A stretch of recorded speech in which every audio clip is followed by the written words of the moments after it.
അമ്മൂമ്മ വെള്ളത്തിൽ മുങ്ങുന്നത് കണ്ടപ്പോൾ ഒന്നും നോക്കിയില്ല, എടുത്തു ചാടി 9ാം ക്ലാസ്സുകാരൻ. പാലപ്പുറം കിഴക്കേപ്പാട്ട് വാര്യത്ത് പ്രജ്വലിന്റെ ഈ ധൈര്യം രക്ഷിച്ചത് ഒരു 66-കാരിയുടെ ജീവനാണ്. ബലിയിടാനിറങ്ങി ആഴമേറിയ ക്ഷേത്രക്കുളത്തിൽ മുങ്ങിത്താഴാൻ തുടങ്ങിയ പാലപ്പുറം അങ്ങാടിയിൽ ശാന്തകുമാരിയാണ് പ്രജ്വലിന്റെ സമയോചിത ഇടപെടലിൽ രക്ഷപ്പെട്ടത്. ബുധനാഴ്ച രാവിലെ 7:30യോടെയാണ് സംഭവം.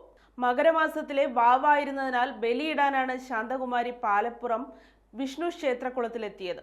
ബലിയിട്ട ശേഷം വെള്ളത്തിലിറങ്ങി ഇല പുറകിലേക്ക് ഇടുന്നതിനിടെ കാൽ വഴുതി ചെളിയിൽ അകപ്പെടുകയായിരുന്നു.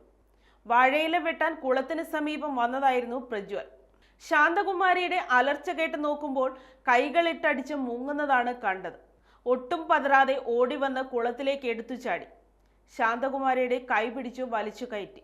ആ സമയത്ത് പ്രജ്വൽ അവിടെ ഇല്ലായിരുന്നുവെങ്കിൽ എന്റെ കഥ തീർന്നേനെ, ശാന്തകുമാരി പറഞ്ഞു. 1.5 ഏക്കറോളം വരുന്ന കുളം പായലും ചെളിയും നിറഞ്ഞ അവസ്ഥയിലാണ്. നല്ല ആഴവുമുണ്ട്. 5ാം വയസ്സ് മുതൽ നീന്താൻ അറിയാം പ്രജ്വലിന്. ആ പരിചയമാണ് ധൈര്യം കൊടുത്തത്. കിഴക്കേപ്പാട്ട് വാര്യത്ത് പ്രമോദിന്റെയും അജിതയുടെയും മകനായ പ്രജ്വൽ പാലപ്പുറം ലക്ഷ്മി നാരായണ വിദ്യാനികേതനിലെ വിദ്യാർത്ഥിയാണ്.